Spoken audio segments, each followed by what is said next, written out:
തുടരും എന്ന് പറഞ്ഞൊരു വലിയ ചലച്ചിത്രം അപ്പൊ വരുന്നു എന്ന് പറഞ്ഞു. അപ്പൊ ഞങ്ങൾ ഫെബ്രുവരി മാർച്ച് നോക്കിയപ്പോഴത്തേക്ക് എമ്പുരാൻ എന്ന് പറഞ്ഞ വലിയ ചിത്രം ഉണ്ടല്ലോ. പിന്നെ അതൊക്കെ കഴിഞ്ഞിട്ട് ഞങ്ങൾ ഏപ്രിൽ 24 ഫിക്സ് ചെയ്തു. അപ്പൊ ഏപ്രിൽ 25 വീണ്ടും തുടരും. ഇപ്പൊ തുടരും 25 വരുന്നു. അപ്പൊ ഇനി എന്ത് ചെയ്യും? അപ്പോൾ എന്തായിരുന്നു ഇതിന്റെ ഡെസ്റ്റിനി? പടക്കുതിര വേഴ്സസ് തുടരും? നെവർ, അങ്ങനെ ഒരിക്കലുമില്ല. ഞങ്ങൾ അതിനെ പേടിച്ചിട്ട് ഓടിയത്.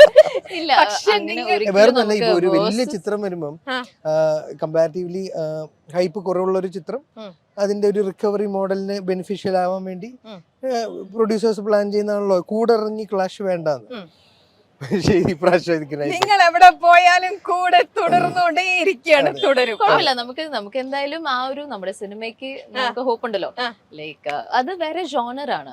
തുടരും ഒരു ടോട്ടലി വേറെ ജോണർ, ഫാമിലി ഡ്രാമയാണ്. നമ്മുടെ നല്ല ഒരു ഉത്തരവാദിത്തമില്ലാത്ത എന്റർടൈനർ ആണ്. ഉത്തരവാദിത്തമില്ലാത്ത കുറച്ച് പേരുടെ കഥ ധ്യാൻ ശ്രീനിവാസൻ. ഞാനത് ഏത് പേര് പറയുന്ന ഓർത്തിട്ടായിരുന്നു. പാവം ധ്യാൻ ആ സിനിമയിലേ ഇല്ല, എന്നാലും അതിന് വെറുതെ ഓരോ കൊടുത്തിട്ടൊരു ഒറ്റ പോക്ക്.